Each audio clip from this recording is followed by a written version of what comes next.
répondre à l'invitation de la ville de Repentigny, votre ville, pour tenter de vous aider à traverser cette période difficile, qui est difficile à plusieurs niveaux, mais qui est difficile aussi psychologiquement. Bien sûr, on peut ressentir plus d'anxiété, on peut ressentir plus de déprime. Et c'est dû à ce qui se passe à l'extérieur, mais c'est dû aussi à certaines choses qui se passent à l'intérieur de nous. Il y a des choses sur lesquelles on n'a absolument aucun contrôle. La pandémie, on n'a pas le contrôle dessus. Mais il y a des choses sur lesquelles on a un certain contrôle. On n'est pas complètement impuissant.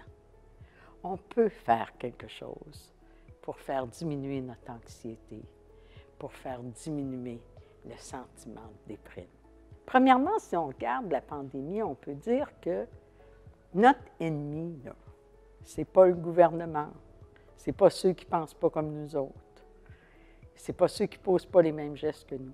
On a un ennemi commun, puis c'est le virus. Et face au fait que le virus existe, on est impuissant. Mais face aux gestes que nous, on peut poser pour combattre le virus, pour se protéger, pour protéger les autres, bien, on n'est pas complètement impuissant.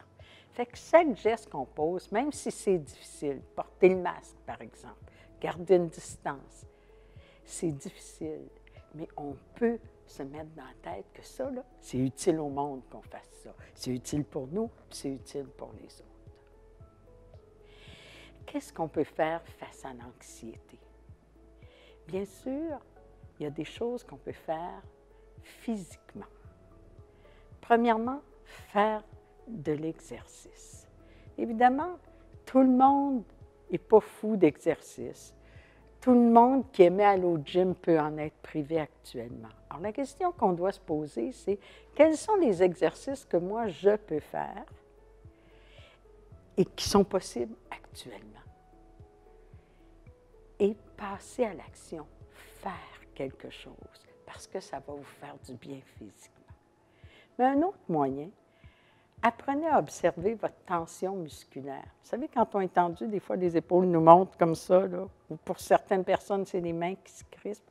Apprenez à prendre conscience de la tension dans vos muscles, puis à vous détendre. Ça, c'est toujours possible, en n'importe quel temps. Au niveau de votre respiration aussi, apprenez à respirer profondément, à sortir le ventre. Nous autres, les femmes, on nous a tellement appris à ne pas sortir notre ventre qu'on respire court parfois. Donc, apprenez. Ça, là, c'est accessible tout le temps.